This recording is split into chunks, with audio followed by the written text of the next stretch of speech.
Welcome to the ICU Podcast, where we explore the vestibular experience through conversations between patients and the health professionals who care for them. During this podcast, we invite patients to share their stories and healthcare professionals to ask questions so they are equipped to better care for and truly see the invisible challenges faced by their patients. I'm Kimberly Warner. And I'm Cynthia Ryan, and we are your hosts on this journey of discovery.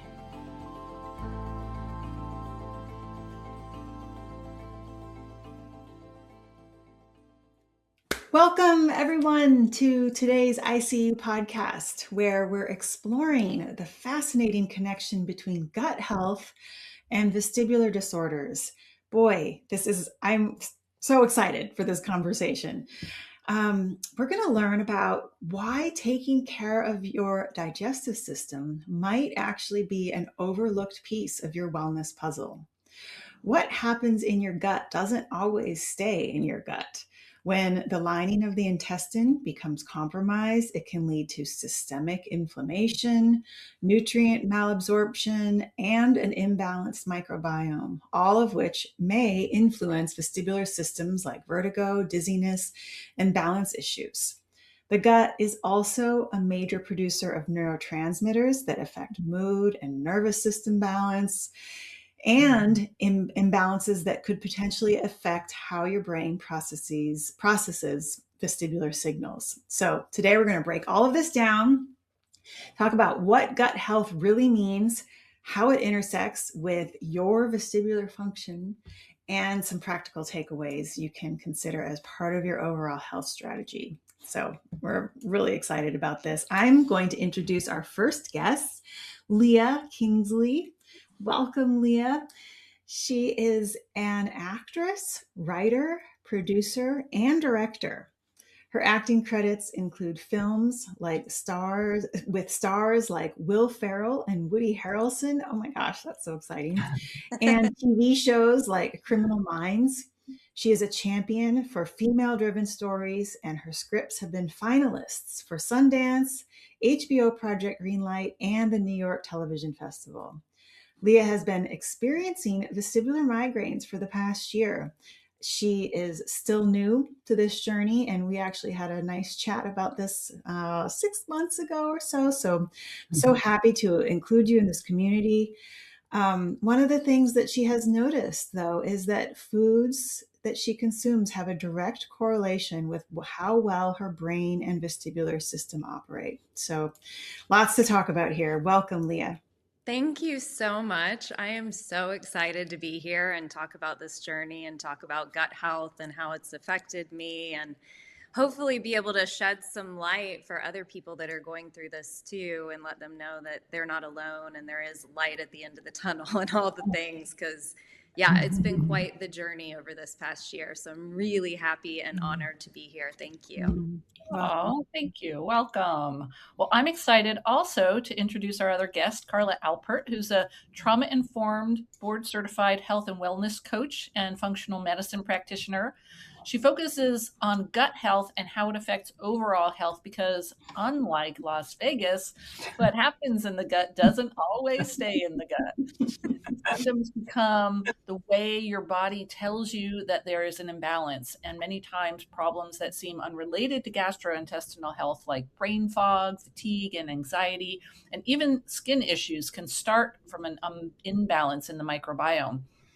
So Carla supports her clients to uncover the root causes of digestive problems and other chronic symptoms, and to restore overall health and well-being. Her mission as a coach is to help her clients explore and discover solutions to live a life with renewed vitality, radiant health, authenticity, and purpose, and without the overwhelm, which is something I'm sure everyone in our audience can aspire to. Welcome, Carla. Thank you. Thanks for having me, and I hope I can impart some wisdom today for all of you. I'm excited to hear about it. So to start, Let's hear a little bit about your vestibular journey. I know you're still early in this, Leah, and I'm so sorry you're in it. But can you share a little brief overview of what this past year has been like for you, and how they even have changed maybe over this past year, and how you began to notice that the foods you eat have a direct impact on how well your brain and vestibular system function? Yeah, sure. Yeah, it's been quite the journey over this past year. I didn't even know what a vestibular system was until this happened, which I'm learning that that's how a lot of people are. They don't really even know about that until something kind of goes wrong with it. And Carla, I'm really interested to hear what your thoughts are on what I'm about to share. So, last December, so a year ago, I was put on a medication called Accutane. And if you're not familiar with Accutane, it's an incredibly strong medication that's for your skin. So I've suffered from horrible acne, cystic acne, since I was like 8 years old. It's been an awful journey. So I've been on a lot of different medications for it, and nothing really works. Antibiotics kind of keep it at bay, but they don't, that's not something you're supposed to stay on. That already affects your gut, as you know, we all know.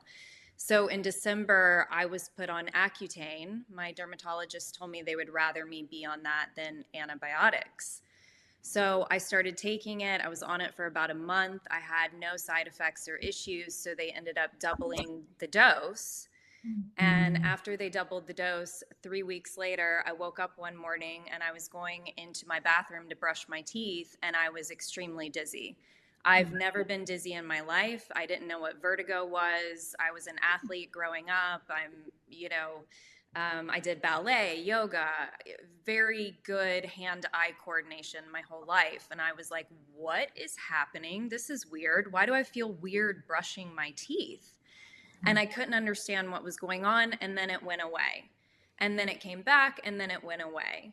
So about a week later, I called my dermatologist and I said, I'm feeling really dizzy. This is not normal for me. Doesn't normally happen. What should I do? And they said, well, Accutane doesn't cause dizziness. And there's so much frustration that I feel like you'll hear from patients that have been diagnosed with vestibular disorders, where these doctors are not guiding them properly. And so they end up having chronic symptoms because so much time passes before they get a proper diagnosis and the right medication, which is what happened in my case. So she told me to go to my PCP, my primary care, make sure that everything was okay, and to stop taking the Accutane. So I did. And this was a new doctor that I was seeing. However, it was at UCLA, which is a very well-known and respected place. And my PCP did a bunch of tests. We did lab work. She checked my blood pressure, all these things. Everything came back normal. She didn't know what it was. And she said, well, why don't you stay off the Accutane for another week? It doesn't normally cause dizziness. You might just be somebody who spontaneously gets dizzy. Well, because I don't know anything about dizziness, I was like, what? Is that a thing? You just like, that's just life now? Is like sometimes you get dizzy, and like, good luck with that?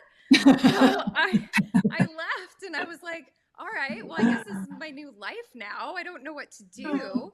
And I started looking up vertigo and all these different things and learning about the inner ear system and the vestibular system. So I stayed off that Accutane, and it went away. Called my dermatologist, and she was like, great, let's put you back on it. And I was like, okay, because I'm trusting that my doctors know what they're talking about. So I go back on the Accutane, and about a month later, I wake up, exact same thing happens. Wow. And now it's longer periods of time that I'm feeling dizzy throughout the day. So I let a couple days go by, call my dermatologist again, and she's like, well, I don't know what's going on because it doesn't cause dizziness. So I don't know what to tell you. I feel that way too. Yes. And I'm not, I mention UCLA, and I won't mention the doctors, but I am calling them out a little bit because these are very well-respected hospitals and offices that you should expect the best care from. And when you're not getting that, that's a problem. So now this takes us to like end of February, beginning of March. I go and see my PCP again, and I tell her what's going on. And she's like, well, I don't really know what to tell you. You're super healthy. Everything seems normal. Maybe just stop taking, the Accutane. That's the best that I can do for you. And I was like, okay, great. So I stopped taking the Accutane, I think the first week of March or so. And I noticed that the dizziness is becoming more frequent and not less, even though I'm off the medication at this point. And she didn't refer me to another doctor. She didn't tell me to go see an ENT. She didn't tell me to have the crystals in your ears checked to see if it's that type of vertigo. She didn't do anything. So I was sort of left researching and Googling, which is the worst thing you can do because you have everything when you do that. And I went and saw an ENT. And an ENT told me that I had vertigo. They did the Epley maneuver. They did that, and they said that I had traditional, I guess, what you would consider vertigo. But at this point, I was having issues with my eyes. So I noticed that when I would read, that I started instead of my eyes kind of glazing over the words like butter, when you normally read, it was static. It was like my eyes couldn't graze. They were going word to word, and I couldn't control it. And I told her this, and she was like, well, maybe go get your eyes checked. You need to go see a neuro-ophthalmologist. Yes. And then she gave me some exercises to do at home. And looking back, I'm just like, are you effing kidding me? Yeah. That was such the wrong advice. So I went and got my eyes checked. I went to a neuro-ophthalmologist, told them what was going on. He could have cared less and told me I had 20/20 vision. My eyes were perfect. There's nothing going on with the pressure. And that I needed to go and get an MRI because there might be something seriously wrong with me. I'm already terrified. And now I have this guy that's like, go get an MRI. You might have MS. Yeah. And I'm like, what? I'm incredibly healthy. I've always been healthy. So I go and see, about a month later, I go and see a second ENT because things are continuing to get worse. And the second ENT is also not helpful and tells me to go to vestibular rehab. So I go to vestibular rehab, and now I'm like end of April. And at this point, my symptoms have become so chronic that it's not just an eye issue. My right eye is involuntarily jumping back and forth when I try and focus on something. And I'm like, that's not normal. I've never experienced that before. What is happening? And I was dizzy 24/7. I couldn't, this is such a strange thing to try and explain, but people who have vestibular issues will understand. I couldn't walk straight.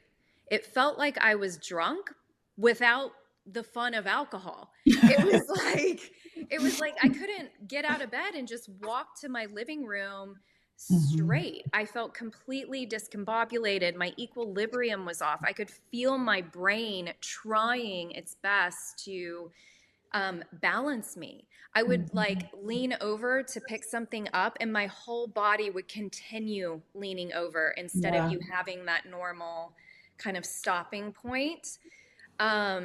I could no longer be on my phone or my computer because if I scrolled, my entire body felt like I was moving with the scrolling. I couldn't turn my head without getting extremely dizzy and feeling off balance. I couldn't look up or down. I couldn't walk my dog because she would pull on the leash and it felt like my whole body was moving. It was like my system couldn't distinguish what was moving and what wasn't, that we weren't moving with whatever object I saw that was moving. I would feel like I was falling through the floor. I couldn't turn around. I mean, it was the most surreal, horrible, terrifying experience I've ever had in my life, and no one could give me answers. No one could tell me what was wrong with me. And in June, I had to fly to London for South by Southwest, where one of my films was being recognized, and I had to get on stage and speak. And I couldn't walk more than 2 feet in front of me without feeling like I was going to fall over. And at this point, I still had no answers. And I went to London. I didn't know. My sister was there. Thank God she went with me. She got me on stage. I did the talk, but I thought I was going to like pass out the entire time. And then when I got back from London, you wouldn't think it could get worse, but it did. And that's when I finally saw a doctor who said to me, I think that you have vestibular migraines. And I didn't know what that was. And he explained it to me, and he told me I needed to see a migraine specialist. So I searched for one. I finally found one. He was not very, he is a migraine specialist, but not specific to vestibular migraines. But he told me we treat migraines the same no matter what kind they are. At this point, though, my vestibular migraines had become so chronic that I had 24/7 symptoms that I didn't know what they were. I would feel like I was swaying. And Kim, you and I talked about this when I got to meet you a couple months ago, and you were so incredibly helpful for me. But I would be sitting still and felt like I was moving. There was this constant swaying back and forth. And when I would walk, I could literally feel the swaying and my brain trying to compensate for the feeling of swaying back and forth or forward and back. And I started migraine medication in July. I also started cutting things out of my diet and trying to understand what triggers migraines, how food and drinks and different supplements affect your gut and your body when you're experiencing vestibular migraines or any of these sensations that I was experiencing. And one of the things that I started to notice was there were certain foods that I could eat that made me feel better. So I had no relief from these symptoms. It was 24/7. Laid down at night, felt like I was on a boat, just rocking back and forth. If I turned over, it was even worse. But there were certain foods I could eat and certain drinks that I could drink that I felt some sort of relief. And I was like, that's interesting. Nobody had talked to me about that either. So fast forward to where I am now. I saw a neurologist in December after having all of these symptoms and now being on migraine medication. And Kim, I haven't gotten to share this with you. She and I have seen the same neurologist, but he shared with me that what I'm experiencing, because the vestibular migraines became chronic and they were untreated for 6 to 7 months, I started experiencing MDDS, which is Mal's debarkment. Malday debarkment. Yes, Yeah. thank you. Mm-hmm. Thank you.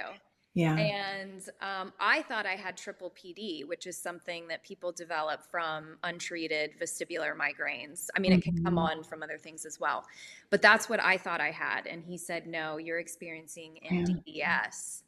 Our pattern is identical. Our stories are freaking identical. And Dr. Bay landed me in the same spot where I thought it was triple PD, but there's a distinguishing factor between those two. And he's like, no, it's Malday debarkment. Yes. So. Yes. And I, as you were talking, Leah, I was going in my head, check, all of the things that you were saying. I've heard from so many, it's like the quintessential vestibular journey. And then, we know that vestibular migraine especially is very sensitive to people with vestibular migraine are sensitive to food, to certain foods. And that in and of itself is kind of interesting, but because we know that some foods affect people differently in terms of allergies and whatnot. So I guess we're going to get into that, but I want to, Carla, I want to get your perspective as both a health and a wellness coach. How do you help clients begin to understand the connection between the gut and brain function and vestibular symptoms, and the system, and what patterns do often emerge when they're putting all of that together? That's a great question. First, I just want to say to Leah and all of you, I'm also a vestibular patient. So Mm. I'm not here to tell my story, but everything you said so viscerally, I could feel every step of that along the way. So I really know what you've gone through. Thank you. Yeah, Mm. I understand the journey. It's difficult. Yeah. So how do we put it together, understanding the connection? So I think there's two things to start understanding the connection between brain health and gut health would be one would be leaky gut. Some would say intestinal permeability would be the formal terminology. And the second would be the vagus nerve when it comes to the gut. So first I'll start with leaky gut. If anybody is anybody here familiar Mm-hmm. with the terminology? Okay. A little bit. So for those who don't know, so just a little digestion 101. There's a microbiome inside our gut. It's made of good bacteria, bad bacteria. And then the small intestine is about 22 feet long, and it absorbs the nutrients and minerals of our food that we eat so we thrive. And the brain especially needs more energy and nutrients than other parts of the body to function well.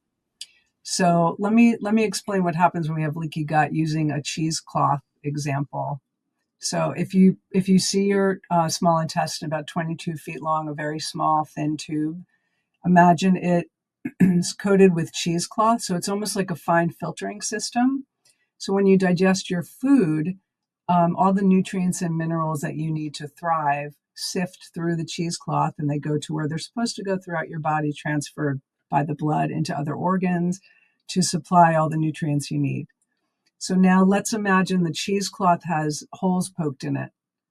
So now what's happening is things are getting through the cheesecloth that aren't supposed to be there. So we get food particles, we get bacteria that's supposed to stay in the gut. It goes out into the gut. And then waiting there is our immune system that's there to protect us.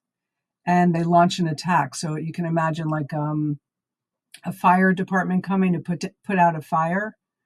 And it's the energy that, energy and intensity and urgency of that to put out the fire that creates all the inflammation in the body.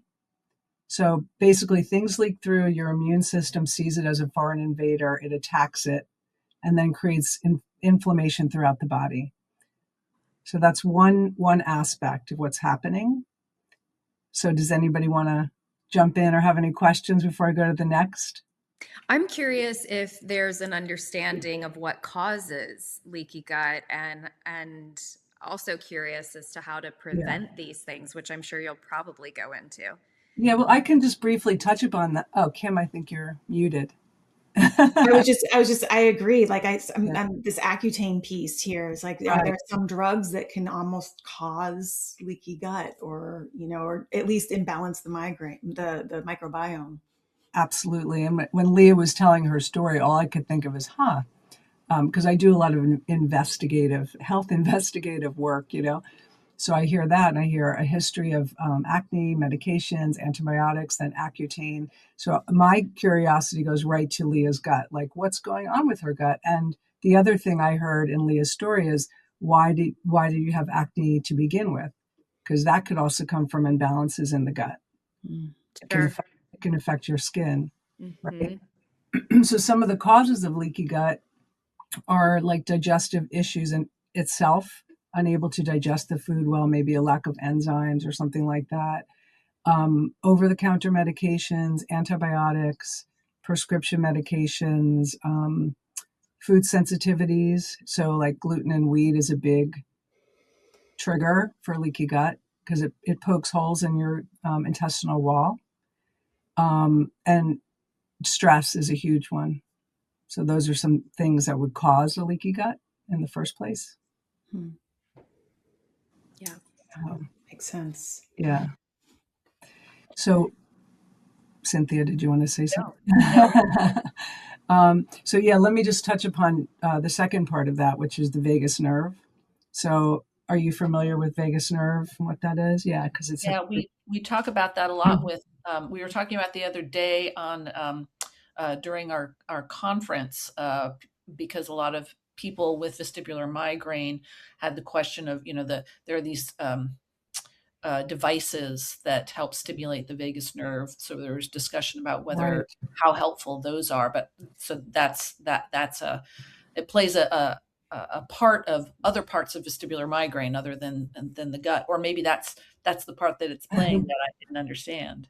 I think it's both, really. So the vagus nerve, for anybody who doesn't know, is it runs from the base of your brain all the way down to your gut, the lowest part, and it's sending out signals. It has a lot of jobs in the body, but you could think of it as like a superhighway between the gut and the brain, and vice versa. So it's always sending information back and forth to each other. And it helps regulate digestion and control inflammation. And because I know we already mentioned the neurotransmitters earlier, the neurotransmitters are made in the gut too. So, and those are the important chemical messengers for brain health, right? So if your gut is impaired, your vagus nerve is impaired, and the ability to then send those neurotransmitters or the anti-inflammatory signaling to the brain gets messed up. Like you could think of it almost like leaky gut can be, leaky brain, maybe some would say, or brain inflammation. So there is a real connection. And just on its own, and Cynthia, you were talking about this with like vagal nerve toning machines, and there's all sorts of things now. Just a low tone vagal nerve can also affect vertigo and vestibular migraines and dizziness and ear fullness. So just alone, so they sort of work together. Wow. Do you mean that they help? Sorry to interrupt. I'm curious though, Carla. Do you mean that they help those things? They can help improve them, or that they can cause the dizziness? They can cause the. If the vagal nerve tone is low or dysfunctional, it's not sending the proper signals. So it can contribute. It can be one of the contributing factors to. So Leah, I used the Gamma Core for a while, and the Gamma Core, it's like this little box, and you put it right on your vestibular or on your vagus nerve, like right under your chin, and it's like, I can't even remember. I think it's 2 minutes of stimulation, and it's supposedly helpful for vestibular migraine. I didn't have much success with it. It felt good. It felt like I don't know. It just felt kind of, but it didn't do anything to my baseline of dizziness. But I do know that Alicia Wolf uses it, and she really finds it to be helpful. So yes, I've seen that, and I've wondered about those devices. If because everyone's trying to always sell you something when it comes to migraines, regardless of what kind they are, and you never really know, is this worth it? Is it really going to help? And I was curious about that. I haven't purchased them yet. But I have been looking at what Alicia recommended, because it seems to help her. Yeah. We talked about that on the Life for Balance Live virtual conference, and many people listening to this will be listening to it after the conference, but I'll be referring back to the conference, which is in March of 2026, the first week of March 2026, and there are recordings available. But day one of the conference was about innovation, and so people were asking about, all these tools like the vagus nerve stimulators. And Dr. Susan Whitney, who's a very well-known research physical therapist, was saying that there isn't a lot of research on these devices that says that they have an impact. But Dr. Hale from Johns Hopkins, a neurologist from Johns Hopkins, said that he will use them in individual instances, especially when there are not other options for a particular person. Like for Alicia, for example, when she became pregnant and had to go off of her medication, the vagus nerve stimulator was the only option for her. So I think that the message there is it's very individual. There's not a lot of research, which doesn't mean that it is good or not good. It just means that there isn't enough evidence out there on how it impacts vestibular disorders, and that everybody is individual. And I'm sure, Carla, that's the case when you're treating people for gut issues. Everybody's gut is different, right? Yeah. Yeah, everybody's different. And just to your point, like there are so many contributing factors to most problems. It's never just one thing. It's Mhm. a matter of just exploring and seeing what might work for somebody doesn't work for somebody else. Yeah. Uh, So, Leah, you said that you were noticing that there were certain foods that helped, and maybe the opposite, certain foods that were not helping. What I'm curious, what sort of patterns did you discover, and which foods were you feeling? Because I think there is not across the board, like we were just saying, but I think there have been some classic triggers that have affected your balance, or if on the flip side have made you have fewer migraine episodes. Yeah, for sure. And it's been a trial and error. One of the saddest things that I learned is you're not supposed to have coffee. And Mm. I am a coffee fanatic. I love coffee, and I'm kind of snobby about my coffee because I love it so much. And so I would say somewhere around July, I found Alicia on Instagram, and like I would follow everything that she talked about because she was the only person that I knew that had experienced this and had information on it.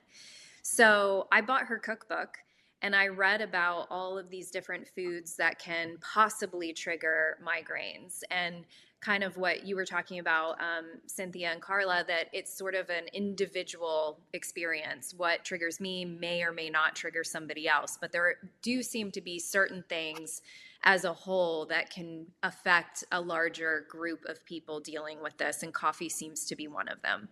So for me, I was like, I will do anything and try anything to make this better.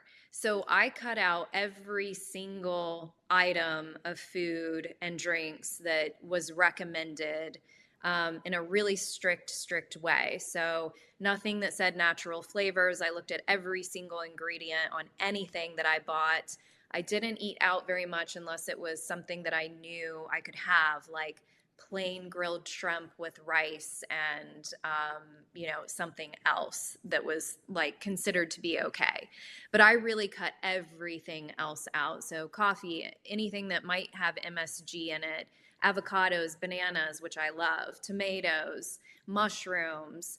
I mean, I did the whole thing because I was like, okay, I really need to start understanding how my body is operating, what's going on with my gut, because Accutane affects your gut as well. And by the way, I do not have a history of migraines. I've never had one in my life. Mm. So I didn't even know really what it was entirely. So I really wanted to explore, how can I help my body? How can I try to heal my gut? Because my gut is probably just, very upset with me.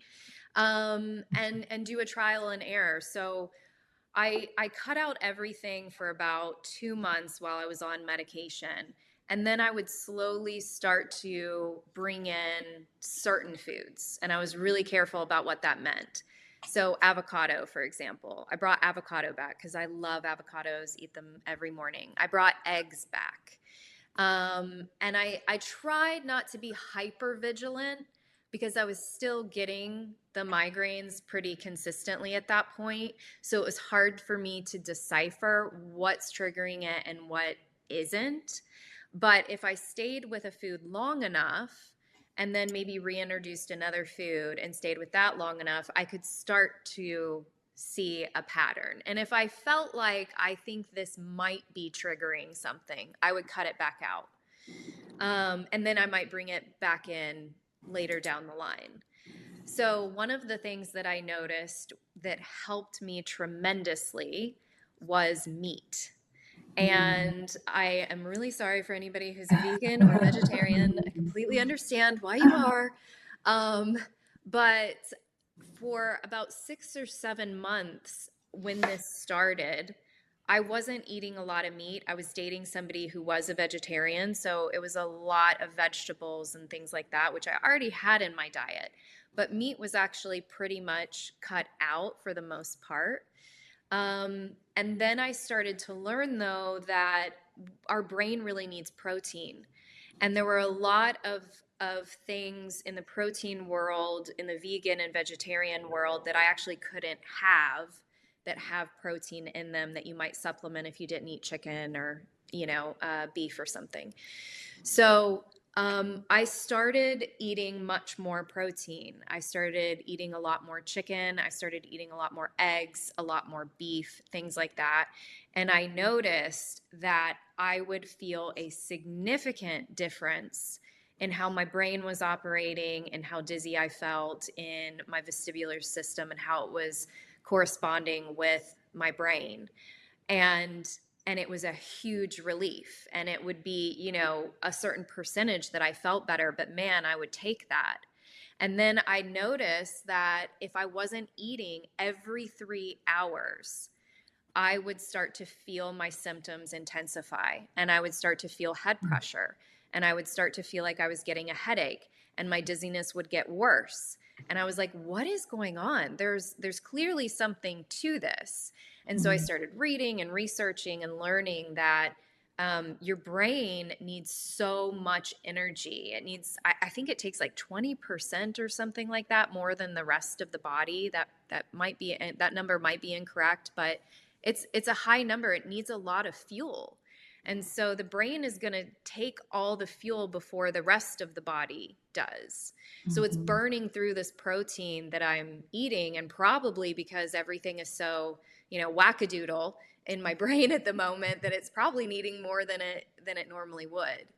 And just to as a side note say, I very much care about animals, and not that people don't that eat meat, but I do my best to buy meat that comes from a that is as clean as possible, that is certified, non-GMO, and certified with as many things as possible, that's taking care of the farm and the land and the animal and their life. And you spend more money doing that, but I think that is the better way.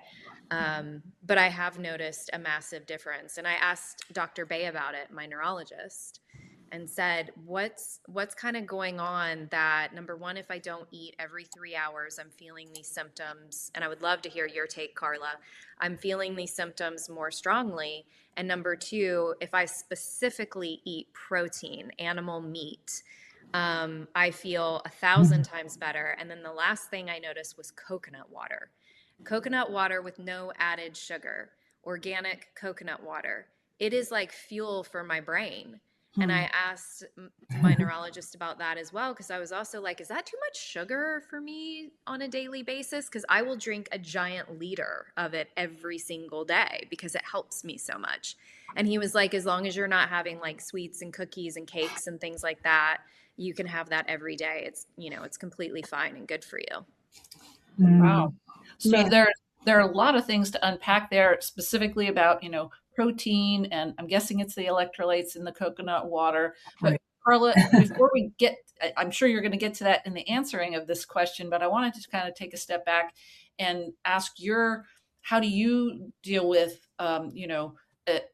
working with patients, clients, to help them explore what their food-related triggers are, and besides food, just general gut-related triggers. I'm sure there are other things that affect the gut as well, without becoming, overly hypervigilant or taking things to an extreme. How do you coach them through that process? Right. So as somebody who's been on this road before and has ran on the hamster wheel, like everyone's talking about, is it this? Is it this? Try this. It's just constantly running. The work that I do with clients is very test oriented. So I, through my functional training, I am able to use functional medicine testing. So when I work with clients specifically, we used food testing. We test for leaky gut. We test for gut health. There's other tests that you can see if there's like an overload of any fungus or mold in the body that could be contributing to this. There's also micronutrient tests. So what we do specifically is we get the information from all the testing.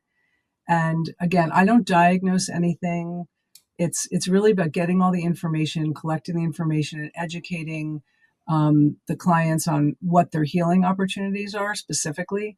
So then we can devise a very clear plan, and that that can do with diet, that can do with stress reduction, that can do with supplements. So basically, putting the whole very specific program together based on healing opportunities, and then we work together slowly at each client's pace. People are different. I heard Leah say she just took everything out at once and did an elimination diet. Some people can't do that right away, so we try to go one by one. I really try to meet the client where they're at, so there is no overwhelm. And I think this is one of the huge benefits of having a coach, because you're not alone. I think part of feeling unwell and trying to do everything yourself, there's a lot of loneliness and hopelessness that goes with that. So I think having a coach that's walking through the whole process with you side by side to help guide you through the process, and also hold a compassionate space when needed, it's really the key to healing. Those are so important, Carla. And I especially appreciate what you were saying about the hypervigilance, because I think it's so easy to get into this hypervigilant state. And then when you add in, now you got to watch out for everything you're eating, and it can almost offset the good that it's doing, because we're also in this sympathetic state, being so vigilant. So I think you're right, having a coach there to kind of put all those worries onto. and yeah. Right. I think that's so true. I wish I had known you, Carla, when I was going through it, because you are doing so much of it yourself. And for me personally, it actually made all of my symptoms worse, because then I'm in this higher stressed state, and all I'm trying to do is take care of myself, but I don't really know what that looks like or how, especially when you normally could eat anything and drink anything and don't know what's best. But I'm glad that you shared that, Carla, because I think a lot of people feel very alone as they're going through this, especially if they don't know anyone else who's going through it, which is what my circumstance was. I was so grateful to meet Kim along my journey, but that was 7 or 8 months into it before I had someone that was like, I know what you're going through. Yeah. I also want to, just because we could talk about this for hours, but I feel an urgency to share here because of what you're sharing, Leah, and with the meat and all of that. And we're going to have a guest in a couple months that's discovered, after 18 years of chronic vestibular migraine, chronic dizziness, found a link between glucose metabolism. And she worked with a researcher, and we'll go into this more in depth, but he did a huge study, and all the patients had the same reactivity in their blood after doing these month-long tracking glucose, wearing their glucose monitors on their wrists, and how it connected to chronic migraine and dizziness. And so there is something there that we might want to look at, Leah. Not that I'm a doctor, but I'm happy to send that study to you. Of course, this is connected to the gut, because glucose comes from our food. And so I feel like an urgency. The book she just published is called Dizzy.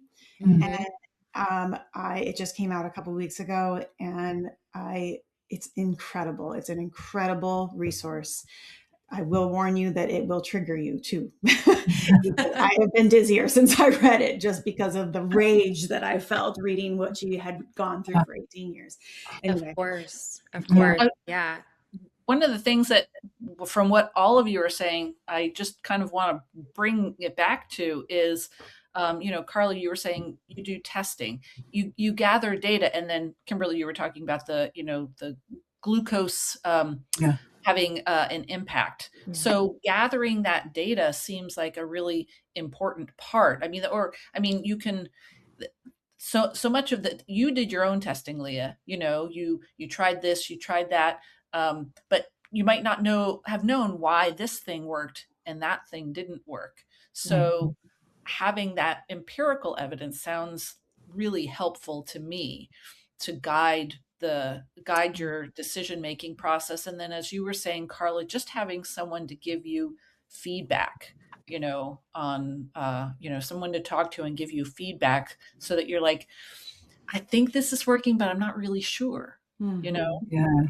Well, it's just I can give you a quick example of a client that I had, and Leah reminded me of this too, because this was a client who was a doctor, who was diagnosed with vestibular problems. He had tinnitus and fatigue and dark circles and some weight gain, and he was having heat flashes. He was also on a vegetarian diet for a long time. His symptoms sort of started at that time. So he wasn't really getting enough protein. He wasn't eating organic food. So there was a lot of maybe toxins in the food and pesticides and herbicides, which can overload people's bucket of toxins. We live in such a toxic world. And so anything that we can do to eliminate toxins, whether it's food or household products or, care products, whatever we're using on our skin, makeup. But anyway, so we did testing, and he had, low B's and low D, low K, low glutathione, which is part of his, it's an antioxidant basically for detox. He also had some wheat sensitivity. He had something called, I don't think I mentioned this, lipopolysaccharides. Does anybody know what that is? So again, remember in the beginning how I spoke about, when you have, your microbiomes in your gut, and it's not, your bad bacteria is not supposed to leak through the cheesecloth holes. But when it does, a lot of them, they create a lot of inflammation in the body, and it's called endotoxins or lipopolysaccharides, and they could create inflammation all over the body. So we found his number to be very high on one of the tests that we did. He needed protein. He had his liver clearance was very low. So he wasn't detoxing well. So we had all these great healing opportunities to work with him, right? And so we did some supplements, we did some dietary changes. He increased protein to help build neurotransmitters. I know, Leah, you brought that up earlier before. And eventually he regained his energy. He was back working a full day. When he came, he couldn't work a full day. So he ended up working a full day. He was also an avid bike rider, and he couldn't really ride his bike anymore, but he started again slowly, and then he built up to his 15 miles a day. So through the course of just having these very specific test results and working with those specific opportunities, he was able to really regain a lot of his strength, and he wasn't having as many symptoms. I think he went off one of the medications he was on. So there's a lot of benefits from the testing. That's amazing. I would love to have my testing done. That sounds incredible. I can't speak to it enough, the value of the testing. Yeah. Yeah. Because it tests so much more than your doctor's office that just does a general lipid panel, but it doesn't really give you the insight to how your body is processing all of this stuff and what you might have hidden in your body that, you're not aware of. Yeah. And I also think it lays a foundation of feeling that helps the emotional, psychological aspects of all of this, that gives us a sense that we're being cared for, even if the tests come out fine, or it has there's a plan in place, and we all need to feel like somebody's got our back. Right. And so this testing can be a real concrete way of feeling like there's hope. Mm-hmm. So I want to ask you, Leah, how have you navigated this, the emotional roller coaster of all of this? And are you doing anything to sort of help manage that? That's a great question. I was not managing it well for a very long time. So, I just want to be really transparent and honest about that, because if anybody is listening to this or watching this and feeling like they're feeling hopeless or scared or terrified or crying on their floor, I have done all of those things. Called my mom hysterically crying, I can't walk my dog down the street. How am I going to work? How am I going to survive? How am I going to pay bills? How am I going to live? Is this the rest of my life? Because you're just terrified and you don't know what to do and you don't know how to help yourself. And if, you don't know other people that are going through this, you don't know where to start. You don't know what you don't know. So what I would love to share is that, number one, I know exactly how that feels. And you feel like, oh my God, am I going to feel this way for the rest of my life? Is it going to be at this degree the rest of my life? And even as I started the migraine medication, I had a calendar which I would write on my calendar when I felt okay. And mind you, that doesn't mean that I had no symptoms. That just meant they weren't at 100%. What that day looked like, and I would mark them with different colors. So red would be like literally couldn't get off the couch, could not function at all, was just on the couch and couldn't move. And then I would have orange for more mild, and then I would have green for like the least amount of symptoms, so that I could kind of track, how is the medication working? How is the food that I'm integrating back into my diet or that I'm eliminating, how is that working? And because I'm a visual person, I kind of need to see a pattern here. So I would say after about 3 months being on the medication, I started to see that I wasn't like red every day, that I had a couple of oranges, I had a couple of greens in there. And that started to give me a little bit of hope.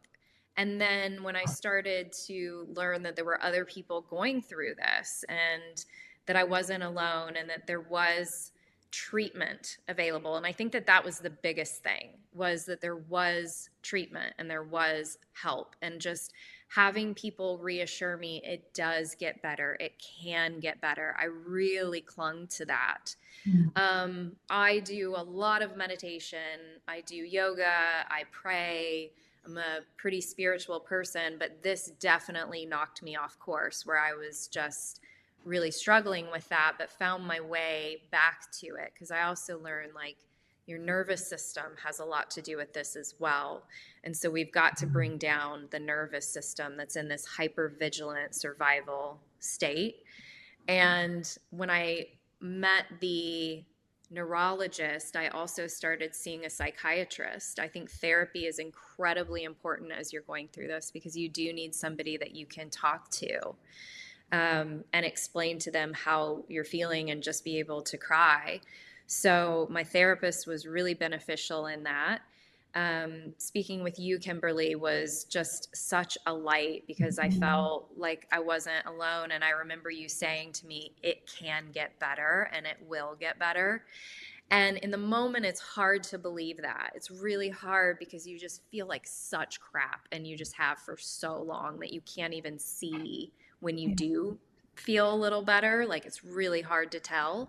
But I would start to notice, oh my gosh, I was able to walk from my house to my car and I really didn't feel any symptoms. And I felt like I could walk, or I could walk a little bit further than that and I felt pretty okay. Or I would push myself to walk further, and yeah, I had symptoms, but I did it. And so it was all of these micro moments that would start to become bigger. It's like all the small steps that you take lead you to, having walked a mile. It doesn't mean that you do all of that at once. You have to be slow with yourself. But I went on medication that my neurologist gave me, and then I've been on migraine medication since July. And I would say from July to where I am now is night and day. It's just, It's night and day. Like, I can sit here right now with you guys and I don't feel any swaying. Now, I might feel it tonight. I might be in the kitchen cooking and it might come back. But good God, to have just even some moments of relief, that gives you hope too. I think also the way that and not to go on a tangent, but like, I think the way that we speak matters, because I believe our brain is listening. So even if you feel like crap and you feel horrible, which I did, I would talk to my brain, and which might sound a little woo-woo, but I would just talk to my brain and be like, hey, you've got this. You are smart. for all these years of our life, we were able to walk normal and feel normal. And I believe in you, and I know you're doing the best you can, and you're trying to remember. And I'm just so grateful for you, and thank you for doing your best. And yeah, we're having a crappy day, but we're going to get there together, and it's going to be okay. Mm-hmm. And I think also using language like my migraines. I don't say that I have migraines. I don't say that I have MDDS.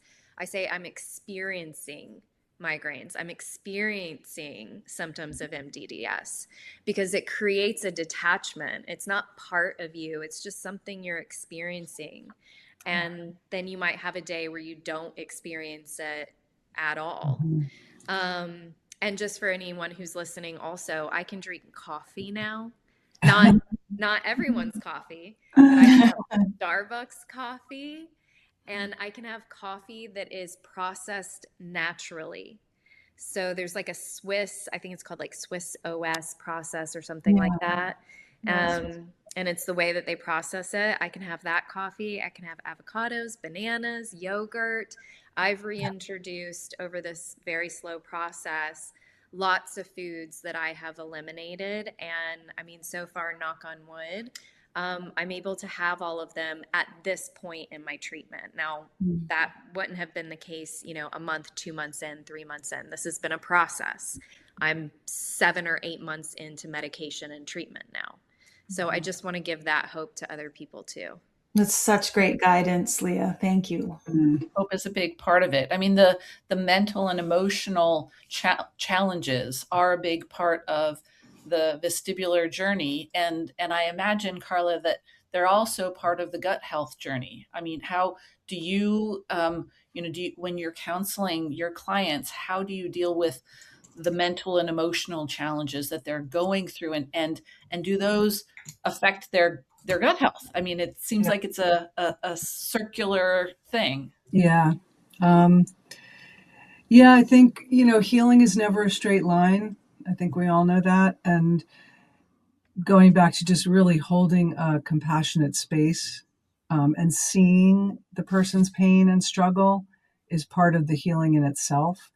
And then just the concept of, I know some people can't see me right now, but so if you're standing at the bottom of a hill, and you're, trying to climb the hill, you're climbing the hill, things are getting better. And then, damn, I have to go down a little bit again to go back up.